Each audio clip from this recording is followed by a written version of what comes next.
Bote Nabino Bisika Boali, Balandia MKTV News, Toye surtout solo lande to mesana ko solo la na kata chaîne Nabino, ba chaîne Nabino bete Nabino masolo ya motivation chaîne Nabino ezana pona ko lobelela makambu ya mboka pona ko motiver jeunesse congolaise et bana ko se prendre en charge et bana ko milukela na ba solution na makambu bazana ngo na ba situation ya pasi ba nango na ba difficulté ba nango tozana pona ko lamusa jeunesse congolaise et bana ko milukela ba situation et bana ko milukela ba solution na makambu esokoleka na kata mboka na makambu tali ba vie sociale na bango moko ba vie sociale ya population congolaise Togolembete avec MKTV News, la voix qui crie dans le silence du désert, Pembe le Kola Madiaba, vérité na vérité, ezali chaîne Esika Buzoba, ezalité, Esika Buzoba, eite, ou eza bleu, Togobengango bleu, eza Pembe, Togobengango Pembe,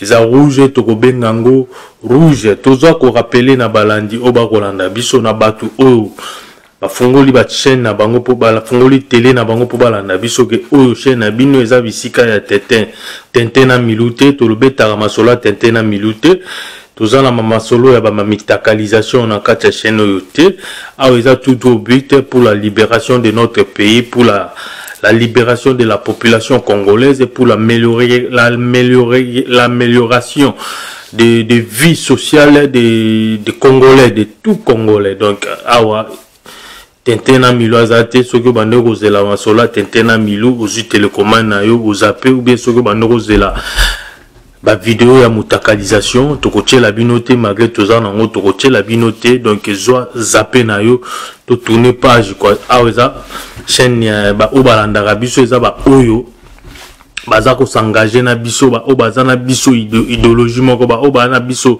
idomo o bazo tambola biso na makanisi bazo tambola na biso na makanisi moko ya ko libérer mboka ya makanisi na makanisi moko ya ko améliorer vie sociale ya ba congolais. Donc voilà tous ensemble ba onde bango wana nde toza ko inviter bango bokota ebele bo s'abonner ebele na ka chaîne na bino MKTV News pour tout ça la large diffusion to ko beta masolo na ya matama kambotali mboka na biso avato kende boyebi toujours comme d'hab tokoleka na koyembela nzambe na biso lolembo tocha ba offrande na biso pa nzambe na biso, c'est lui qui donne l'inspiration, c'est lui qui donne l'opportunité, c'est lui le maître des circonstances, maître des temps.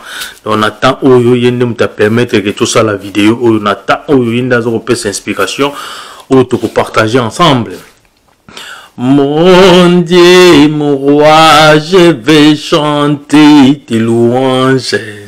Mon Dieu, mon roi, je vais exalter ton nom. Mon rédempteur, mon bon berger, à la Pentecôte, tu déverses ton esprit. Tu m'as baptisé de l'Esprit Saint et du feu. Christ est en moi, l'espoir de la gloire, les roches des anges, Jésus, l'agneau de Dieu, ta résurrection est pour moi le salut. Ta résurrection est pour moi la victoire. Témoin fidèle, premier-né des morts, les roches des anges, Jésus, l'agneau de Dieu. Papa, tu es bon. Oh oui, Père, tu es bon. Mon Dieu, tu es bon. Oh oui, Papa, tu es bon. Je te bénirai, je t'exalterai, je te célébrerai toute ma vie. Combien tes bontés sont si précieuses, oh Dieu. Voilà. bande on a biso pesa za ba ningani balinga ba sepeli to beleli présence en Nzambe na kati ya masolo na biso ya lelo voilà inspiration na ya za kati na biso to beta masolo yo mamto ça les a la inspiration na biso moko te mamto lo ba lelo combat oyo to ju décision ya ko mener pour to libérer mboka na biso RDC ezala makanisi na biso te ezali avec l'inspiration de notre Seigneur, de notre Dieu tout puissant yemutu inspiré yemutu azako pesa ba coup de pouce pour to kende na to koba na ko motiver to koba na ko lancer ba message ya libération ya mboka na biso voilà donc tous les cas vraiment na lomba beta mi libaku ya otalo ya kolanda biso pour la première fois n'hésitez pas à s'abonner na chaîne na yo so s'abonner Kobo sanate ya activer cloche et notification yango eza vraiment très important activer cloche et la notification à chaque fois tous live ou bien to publier vidéo au cause la directement alerter que non MK TV News a publié qui vidéo et que ça la bien que ça la parmi les premières personnes ya Rolanda vidéo il y a Ndekonabino voilà total makambo kana biso ndezo kende to anaka poto beta masolo vraiment za pasi toza MK TV eza vraiment ensemble na habitants ya Beni tozo kolanda bango toza ensemble toza ko compatir na bango na bitumba o ba ko sala pona ko libérer province na bango ba telemi jusqu'à présent baza ko telema bitumba ba kufa masa sezo ko betama na minute to lo bana bino boko lala bango ba lala te bango baza la décision baza à la recherche de l'air à la recherche totale de leur libération. Donc c'est ça, peuple sera télémi, le peuple gagne toujours. Mais Beni ezako faire partie de la République démocratique du Congo. Et un pays à partir de la République démocratique du Congo, le lot au monde a tout dit qu'on a bisogno so. Tolandi bisogno so que no gouvernement ministre Nabino Sama a outi ko sala gouvernement il y a 57 personnes ba lobby ba réduire ba outi ko ba réduire gouvernement na de 10 personnes donc avec zaki 67 ba longo li 10 personnes ba tikali na 57% a salisa ki conférence de presse ou ba tuna ki pe ba question a yanola ki maintenant ba ko tuna ba question sur makambo tali est guerre à est alors bien zaki na ba information la premier ministre d'un pays azana ba information ya makambo itali guerre ezo leka na mboka na ete eza mamu ya okamwa mendenge nini ya za premier ministre ya mboka wana azana ba information te me batu mususu ya bamboka mususu baza vrai bien informé koleka même biso moko ba congolais koleka même ba dirigeant ya Congo batu mususu ba étranger baza bien informé na makambo la guerre ezoleka na este surprisement ye premier ministre na bino azana ba information te ya kopesa sima concernant makambo ekoleka concernant guerre oyo ko sala mo banda déjà moi kala kutu des années des dizaines d'années c'est le cas de vingtaine d'années c'est le cas ya azana ba information na ngote to ebite soka uti na mokili nini to ebite soka vandaka wapi to ebite soki mokili oyi avandaka eza oyo wapi to ebite mboka nini ya za premier ministre soki vraiment za premier ministre ya République démocratique du Congo comment azana ba information te ya makambu etali guerre na est ya kozela na pesa ba information na ya za premier ministre falaki se renseigner falaki yende aya na ba information apesa na population si makambu ekoleka na Beni metomoni ye aza même pas na ba information l'incapacité na mamna yando sabine ezoko démontrer à chaque jour ya kozala na premier ministre azako démontrer biso ba incapacité et le loko wana ezoko lakisa que non à la au futur loko moko ekotika la kosala ya malonga te parce qu'ils ont tenté de diriger un pays dans un pays où tu es premier ministre mais aux même pas na information ya pays wana comment expliquer que au diriger mboka na vraiment bien aux na information aux zelana na peso ba information ba rwandais Kagame ba français ba américain ba belge ba informer na makambo ele kana mboka na yo bongo yo moko na kata mboka na yo premier ministre mboka na aux na incapacité il y a besoin d'informations pour pesa na population na yo alors c'est que oza premier ministre ya mboka mususu oza premier ministre ye président na ye nono mukonzi na ye Félix Tshisekedi batunaki makambo ya guerre ezokoleka na est ya loba soki aza na réponse alingaka pesa donc président ya RDC Félix Tshisekedi par rapport ya makambo eleka na est batunaki question wana alobi soki azalaki na réponse alingaka pesa réponse donc aza na réponse c'était président de la République ya pays guerre kana mboka na yaza réponse te premier ministre ne ba tunye question na guerre na est ya lobi ni naza na ba information te na opese ba information c'est malheureux tant au belé la population congolaise et bana kotala ba réalité en face et bana ko affronter ba biloko wana toza diriger na batmo baza ba incapable oyo mboka ndenge nini o peuple ndenge nini est-ce que le Congo les pays moko uni ou bien le Congo ou bien tous les peuples unis beni baza habitants ya beni ba congolais n'est-ce pas mais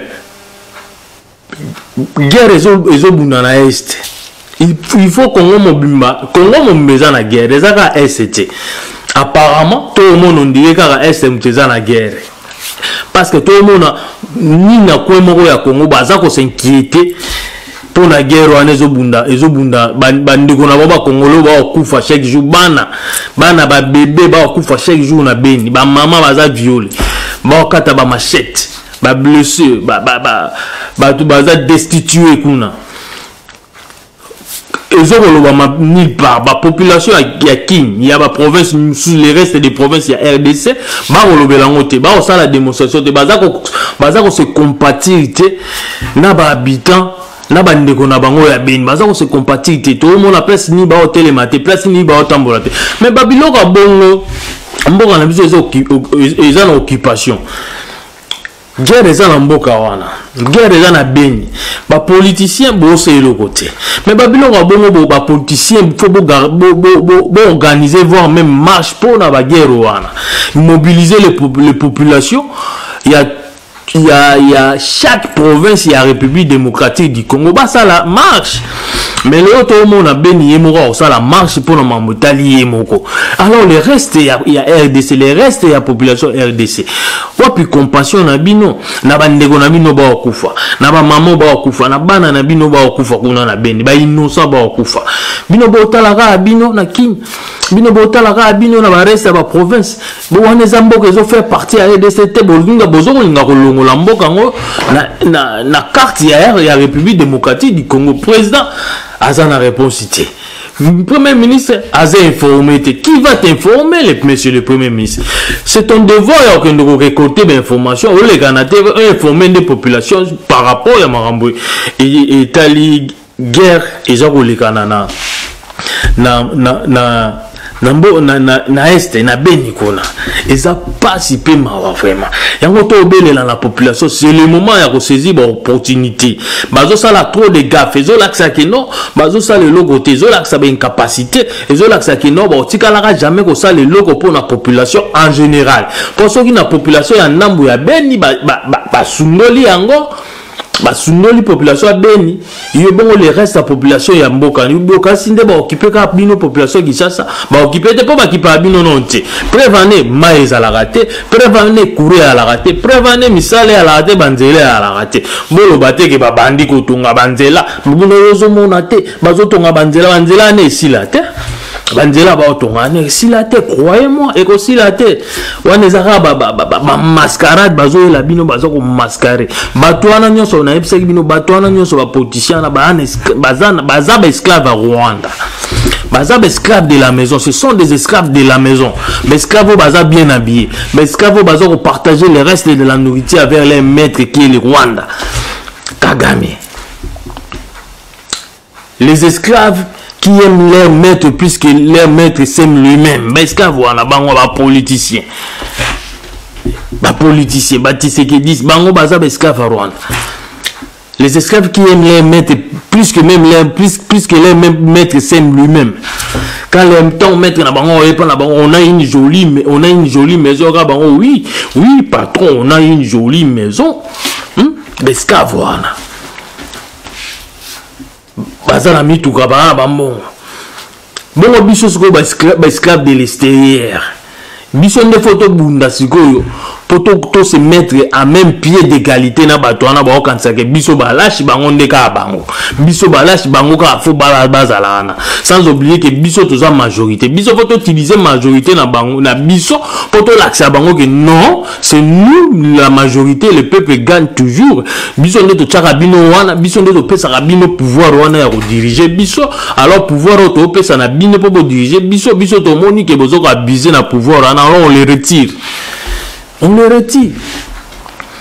Ou soit tous la poste to bota ma esclave, to fera esclave. Combani to ça la poto libre, to comme libre dans notre propre pays. Et mes frères et sœurs congolais, non belé la bino. Combani to ça la poto comme libre dans notre peuple, dans notre propre pays. La liberté s'arrache. La liberté s'arrache, la liberté s'arrache. Quand on va là-bas, il y a libérer et cause mutumoko ya ko libérer te toki yo vando kangi maboko ozela ba yo libérer non mazo comme soka ande esclave ba bando ya okosa ko na ba bonbon ba biscuit na ba maloba na ba réforme na bango ba dialogue tozo sala boy na ko sala ka ba gouvernement na bango ezanga tina ya ko sala boy ba to ana nyoso ba ko cha o mona lobi awa ba ko sasa ba feti na ba famille na bango na zu poste dans une poste na comme ministre famille bongi bazo comme ministre était pour améliorer vie sociale à ba congolais ba comme ba ministre était pour ba créer ba emploi na mboka Congo wana ba comme ba ministre était pour si sa guerre na benywana parce que bazalaka déjà ba ministre guerre wana ya beni tikala jamais aussi les alaka kaka wana yoka si lelo so ba che bango ata o ba che ba bilonga sika ba sangisi bilonga sika so disant que ba oh non ba sala non na politique na gouvernement te ba koti bango lelo na gouvernement ba sangisi la on a malala epola lilala epola moko ebebisaka malala nyonso yoka si bana na o ba sala non na gouvernement te nde ba yo changer loko nde ba ya ko changer ba doyen aussi bas o baza wana basala déjà na gouvernement ou soki bo kanisa ke kotondisa basi na gouvernement nde ngi ko lobake bo na bo sukoli bato wana mentalité sika. La problème c'est pas le sexe, la problème c'est la capacité. Problème c'est que basi ba la o mibali ba la muke basi ba le belé oui on est tous en la poste égalité oui nous sommes tous des humains tous en la poste égalité tous en la poste basi ba faire partie na ba attendre ba message à révolution to pe ça basi msupe ba pe ça ba message wana ba ali tous en d'accord na yango mais le problème n'est pas vraiment wana problème est ali basi wana bo ta wana capacité intellectuelle capacité l'amour ya rediriger l'amour de changer des choses est-ce que ba na yango tout nombre multiplié par 0 égale 0. Donc, attends, moi, ça n'a pas 7, c'est 10. Mais tant qu'on a un continent, président, le côté na Mutuli Bungu Toulou, premier ministre est le Bungu Toulou, multiplié par le Bungu Toulou, il y a 7 et 0, tout nombre multiplié par 0 égale 0. Baswana ou bien Mibalwana ou bien 25 basi na gouvernement capacité toujours on le bateau ba capable bon baka ateka na kombo no tout ça le gouvernement ba royaume et que changer et le comment côté mes frères et que changer le comment côté bolanda bango kaka na ba réponse ba opesa na ba question ba tuna ka bango bolanda bo remarquer non ba bateau ba ebelo ba salate. Moutaye le premier ministre a informé. Qui va t'informer? Qui? Il y a une fois une information pour sa population congolaise, pour sa update bango na makambo ko leka. Makambo ya guerre ko leka na ben. Il y a une fois update. Donc si ba massa c'est beta na ben na premier ministre na bino ebité que massa c'est beta na ben. Donc munguna ko kota na mboka premier ministre a ebité que ba toza attaquer. Premier ministre a ebité toza attaquer. Oh yomboka nengeni oba dirigeant nengeni yango photo ça la révolution la révolution c'est la seule solution sur nous la seule et la meilleure solution qui nous reste pour libérer notre pays. Le pays tout entier, le pays Zara Kinshasa, le pays tout entier, la République démocratique du Congo. Oh le peuple nengeni, oh le peuple avandi nae, avandeli maki, ali obujete, akangi maboko, akochara ba poudre, koluka ba biloko ya ba forme. Tambe nangai. peuple bundaka te pour la libération, peuple bundaka te pour l'amélioration de la vie na bango, peuple telemaka te, oh peuple baloba la bango nyoso balala bandimaka, peuple mobimbo ko mosa ndumba ba pese $20 pandi na ba sakani na ya bujaka ben pate. Oh peuple ndenge nini, peuple congolais au peuple ndenge nini mosa ndumba kosa. Et bah pese moi $10 banda panzaki na nzoto banda tikaki nzoto beta nonga ndengo lingi sakana na ndengo lingi limbele wapi ya obouger to ata le kaki ata so ezaliki ya 30 minutes mutali alekisi ta air ya kolobelo côté Dieu va faire, Nzambe to sambela, Nzambe ya Israël, Nzambe ya Israël wana bo sambela wana. Ba pasteur wana bazoko traîner masse na l'église na bango wana. Ba pasteur ba wana non to kende ko matangomba mangengenge. Oh toke mangengenge, bangomba na babenga mangengenge wana. To ba kendeke. To ba kitaka na ngomba eloni ba ela biso. Eloko ni ba ela rabiso ton bakenda ba matingo mama ngengenge ba kiti nango eloko ni ba yaka nango. Mais tout monde na Bible Moïse a matangomba tango matangomba ki ko solola na Nzambe tango akita ya na mibeko ayeli ba na Israël mibeko. O bino va passer ba mataka ba kei ba kiti maboko pamba ba komo senga bino ba mabonja ba yaka ni na ba loi ya mboka. Mais Moïse a mata kita na balwa mboka Moïse a mata kita na akenda ngomba solo na Nzamba kita na balwa mboka oya bino bakenda so na nani potom bakenda ka solo li automatique na uti ngomba mangengenge akeya sololi tango kozonga ko olayela bino mibeko balwa tablette ya balwa ya oyela bino tablette ya balwa te ya komo yela bino no offrande donner Dieu pesa oya loboge pesa ka yango rozwaka bilo akenda kozwa na ngomba ya ngwana po bando osenga bino bo franda abando convaincre bino ko frandi ya ngwana ndebo pesa ka ya ngwana ndebo fu pesa ka mbongo oyo population o peuple mo azondima azako linga ye mo azala na ye pauvre elobata ndeko na biso donc assis sur un trésor qui vit dans la misère, assis sur un trésor, dont le Congo est assis sur un trésor, où les peuples congolais sont assis sur un trésor, mais qui vit dans la misère, qui veut piquer ton or, t'embrouille dans des guerres. Tu as tout pour être riche. Tu fais tout pour vivre pauvre. C'est ça la population congolaise. On a tout pour être riche, mais on fait tout pour vivre pauvre. T'as le niveau bah dirigeant. La population va vendre au tal. On a tout pour être riche, mais on fait tout pour vivre pauvre. On fait vraiment tout pour vivre pauvre. On fait tout pour rester pauvre. Toujours évoluer. Nous faisons tout pour rester pauvre. Mais on a tout pour vivre, pour être riche. Mais tu es en train de faire tout pour rester pauvre. Mais il faut, quand tu as tout pour être riche, il faut faire tout pour être riche. Mais toi, tu as tout pour être riche, mais tu fais tout pour vivre pauvre. Tu as la mentalité, tu as la mentalité, il faut vous réveiller. Il faut voter les mains. Le gouverneur ou le ministre est côté. Et vous voyez Mboka Ndeye Tambola. C'est Mboka Tambola Makana Saint cynique. Basali le gouvernement en fonction. Le gouvernement est en misala. Le gouvernement est en pouvoir. Le gouvernement opposition. Sorry. Pays en opposition.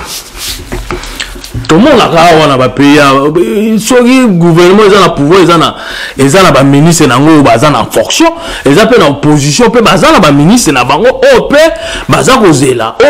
contredit. Ceux qui ont un pouvoir, ils ont un ministre de la santé, ils ont un ministre de la sport, ils ont un ministre des affaires étrangères, ils ont un ministre de renseignement. bazana ministre wana opposition peut nombre de ministres bana ngonde c'est à 57 opposition peut faire na ministre ne 57 il y a ba fonction bango bana ngo mais opposition de ça na pouvoir te baza ba ministre moko ba benga ba ministre ba benga ba shadow ba vandi wana ba kozela na élection ya bango ne ba kosala élection pour conquérir pour ça va remplacer mais il faut bazalana pour le parlement et bando ça la débat tout le monde a débat tout le monde a démocratie tout le monde a débat ba idée ça ka te ka bango pour non mon muto bando ko contredire pour opposition bando ko contredire makamba gouvernement non mona tiens bango nyonso ba fallait bazala ba opposer bango nyonso ba continuer union sacrée bango nyonso ba zui ba poste wana ce qu'on a na ko contredire nani où est l'opposition. Donc, on est sur le bando zalaka ame.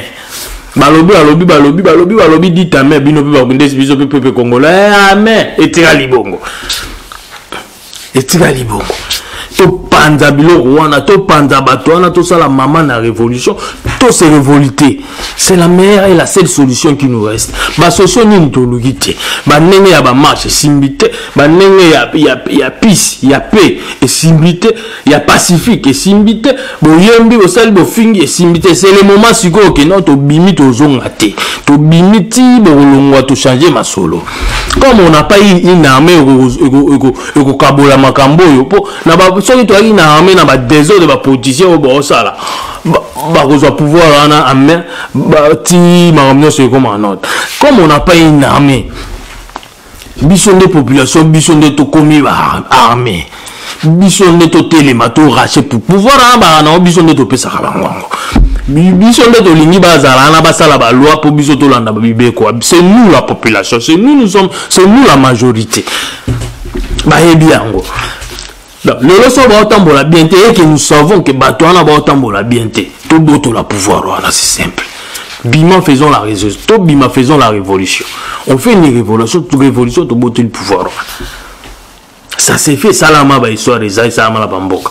Et puis tout bandé mamnio sur zéro tout ça. Il faut vraiment Makambo est dans la nord. Quand on a un gouvernement qui a le pouvoir, il faut avoir une opposition. Il faut une opposition et là. Opposition et là. Ceux qui gouvernent le pouvoir, ils ont constitué 57 ministres. Opposition, il faut la constituer 57 ministres. Et la débat dans le Parlement. C'est ça l'objectif de ces maisons parler du peuple. Aujourd'hui, ils ont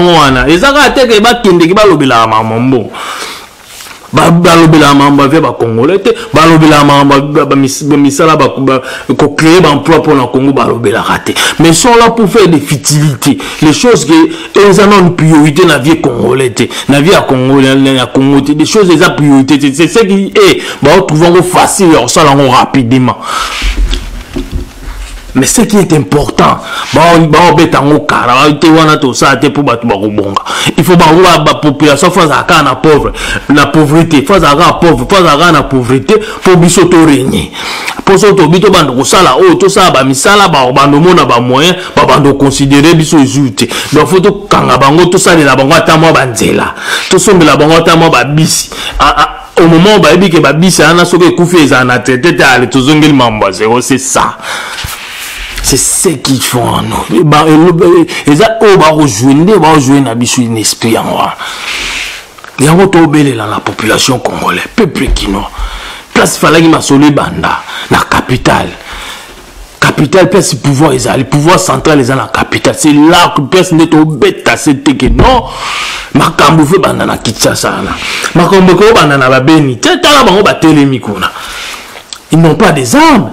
Bazana minduki te me batele mindengeni biso boto tele mafo ba minduki tout bima libanda ke se bozo bangani bozo banga nini bozo banga yo kaso bo bimi lelo ba police na bazama makaso kobeta ba masaso mais ko libération bo bima pour la libération révolution bo ça la révolution ils appellent pour la bien ba policier bien payé ba militaire on doit tout refaire tous les soldats tous les armée te mboka zanga armée mboka zanga police mboka na sécurité te mboka na à la portée de tout le monde na merci ya ba pays so côté sakane bete bimeke yebi ke mboka ne ya na mete. Alors pour to reconstituer Babylone il faut to bandela mamnyo soit zéro to ko bando bandaka ko construire Babylone te kaka na se kaka ya boye ezakola ozotonga ndako kaka likola zelo kaka papa. Non, il faut qu'on étudie terrain botali soki terrain eza bien et là batumbola batia ba fondation bablo avant o bandaka ko banda mboka ko tunga obe ko sala ki police ko sala ko améliorer police na ba policier ka wana ya ba miyibi ba o bazali ba kulune ba koma la police ko be ko améliorer armée congolais na ba soda o ka wana amone que ça va pas na vie akeko miboka na soda tozo sa ya la bibo eza ko mbo tonga ndako ka livola zelo ton pepe ya buno c'est que le côté. Vous voulez améliorer un pays, bon changer le système, il y a la corruption. Car on a batouana, besoin si na pouvoir. Car on a batouana, on bazali na Kabila, on bazali 18 ans na Kabila. Bino bongo changer le système, na même les mêmes personnes. Et ça la matin, il y a une population photo totale maman, totale en face, totale mélango, tout ça la maman na révolution. Bimi banda tozonga teti baka kande la révolution française salama ki to saliango mamna ça les changer bakobanga bango babanga la population c'est clair et net que batwana ba esclaves à Rwanda. Les esclaves, les esclaves de la maison, les gens qui mangent la nourriture de leur maître, le reste de la nourriture de leur maître, les gens qui s'habillent bien, les gens qui roulent dans des voitures au maître, on appelle ça maître, on est Rwandais. Kagame, les Rwandais, les esclaves de la maison. Il y en a les esclaves de la maison. Il y en a aussi Lobani na liboso Kagame. Bazo ko inviter Kagame, azo ko bengisa ye, ya jusqu'à Kagame a ebi que Kagame est ennemi numéro 1 ya ba Congolais, azo bambouiller situation congolais, il est présent dans la côté, aza na collaboration, on ne comprend absolument rien. Où est la différence avec la façon dont Kabila a géré le pays, na où il y a à côté azo gérer. Kabila a collaboré avec les Rwandais là. Kabila collabora qui n'a il est pas à côté de collaborer l'intérêt ni qu'est-ce que le Rwanda va donner au Congo, pays comme Rwanda au pesa ni na Congo ou bien Rwanda ni mtakozwa nyonso na Congo pour le là comme numéro 1 na ba production il y a or il y a coton ma nyonso. Le Rwanda va donner quoi au Congo? Quand nous pesa Rwanda pouvoir rebelle au-dessus de notre pays. Là, ça montre directement que Boza va esclaves de la maison. Les esclaves de la maison. Mais esclaves vont combattre les mettre na bangote parce que babika bazo ko bénéficier na katwana. Bazo bénéficier na katwana. Bana na bango baza bien éduqué, bana bango baza bien habillé, bango baza bien habillé. Ils mangent le reste de la nourriture de leur maître. Qui est le Rwandais? Bala na ba cave yanda kuna ya maître na bango, soit na ba grenier. Voilà. Trolemba golobate, photo loba mambo population peuple kinois a te la bola ça qui toza peuple. Ou soit toza batute, ou soit to la soute to kufi. Pour moi to bele la sous peuple congolais la mugezate. C'est que le peuple congolais baza sur la tête, baza kufa. Donc si vous avez l'année d'un peuple congolais, va ressusciter, va c'est quoi, va c'est quoi, pour la lisouter, pour mouton la lieu, tant que t'en as fait la mouka. Oh là là, babando, la qui n'a pas de jours, ils en ont la ils en ont tant tongo que t'ana, ou la mouka. Mais oh la biso banda to la donc c'est que la lisouter, tout ça à kokufa. Il y a autant belle la population congolaise, tout c'est quoi na liwana, tout c'est quoi. Ressuscitons, tout ressusciter, tout élément, tout ça la révolution. C'est la seule et la meilleure solution.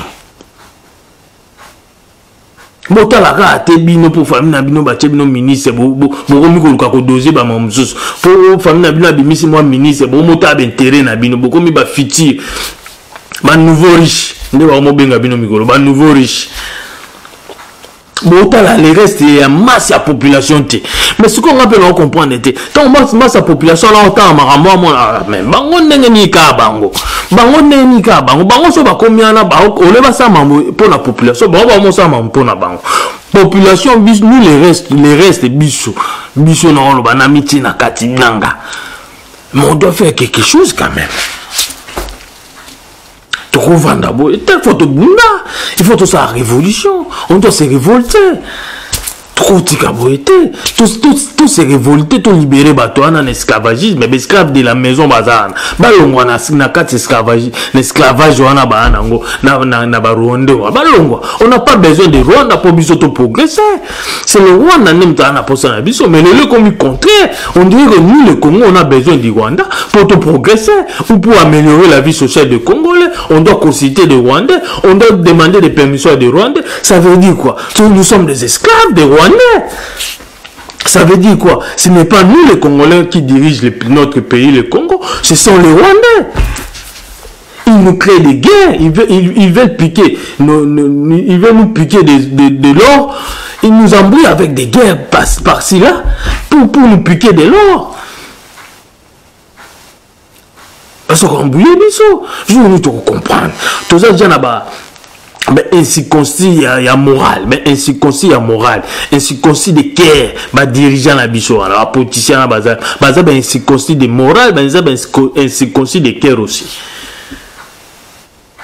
Oh bah on sait quoi comprendre te pour bah ébique non.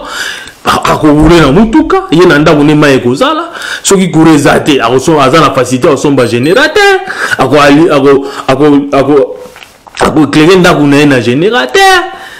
Rouler na mutuka bana na lelo soki ata enseignement na RDC kufi ya ozo bana tindi bango libanda ba kende ko éducation ya bien et nous tu as la possibilité de tinda bana na so banda te ba kende ko éducation ya bien. Écoutez mes frères, ce que nos parents n'ont pas pu faire pour nous pour biso to botami to kuti situation c'est-à-dire nos parents ils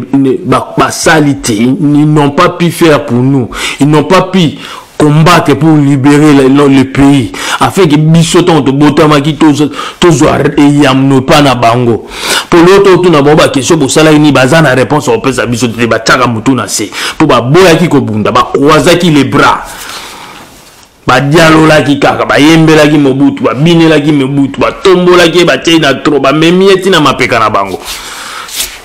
Conséquences, les lobbies sont aussi bien conséquences.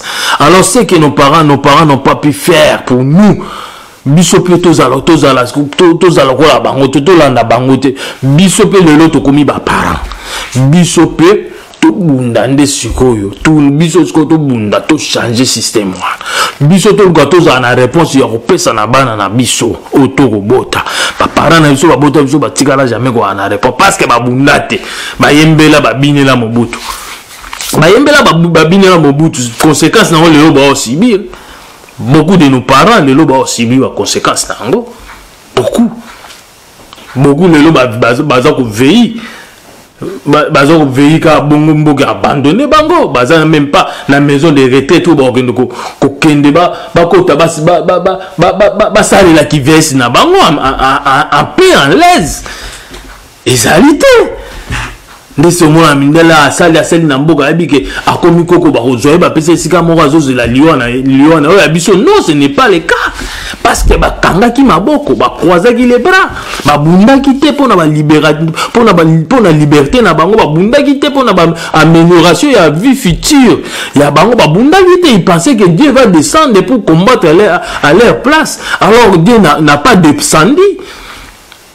Bah c'est retrouvé dans la situation la veste na bango ba force les sous-souté personne là les autres ba force les sous-souté gouvernement occupé bango te ba misala ba sala na ba taxe na bango ba futa na mboka ba contribuer lelo ba ozo c'est la bango le côté Biso pe l'autre comme va parabo ni to subir les mêmes sorts avec les mêmes sorts va parents biso ba subir. Mais non, disons non, c'est dans nous maintenant il y a hôtel ma ya kubunda. Biso ce qu'on est hôtel ma to bunda. Pour to pesto bon ça c'est ko futi ya bana na biso. To bon to préparer to bunda pe pour na VS na biso lelo ezala na ndenge moko calme. Ba taxi na biso to futa pona mboka wana tant to koma na ba koko et ne ba force sur ça les insultes tous à la supporter à partir de ba taxi na biso mais nyo sonne ko yaka na maroba te nyo sonne ko kita likolo te ba miele ko kita soki bo kozela rasu ba miele e kita o nzamba kitsa ya kitsa ba na Israël kita na Congo e kita te et que quitate peuvent aller que non tant ba pasteur ba soko traîner masse na l'église na bango na ba kinde ba mangenge ne to ba kita na ba loi ya Moïse te ba kita na ba loi ya Moïse te to ba uta ka mangenge na uti moto ngomba mangenge na to kota na nzambe na solo na nzambe bisinga bo chate bo pesa mabonza te bilo ba yela bino ngwa ba sino nzambe apo sa ba mamongwa les pasteurs na fo ba ya rappel na ba loi mboka. Mais bango bazana pour démoraliser, pour nous lembisa, pour endormir, pour nous baboma les sous population congolaise. Que bon vendre na bino nzamba osala, nzamba linga violence na Bible là ici no violent. Même la Bible vous dit. Il faut être violent. Nous avons la liberté na yo. Yo nous que nous négocions. Bah négocier la liberté, nous va négocier. Liberté, nous soit arrachant. On négocie la liberté. Alors, libérons-nous. C'est le moment. Dans le lobby, le peuple congolais, le Congo est assis sur un trésor. Le peuple congolais, assis sur un trésor, qui vit dans la misère, qui veut piquer ton or, t'embrouille dans des guerres. Tu as tout pour être riche, tu fais tout pour vivre pauvre. Tout ça la révolution. Prenons-nous en charge. À ceux qui ont.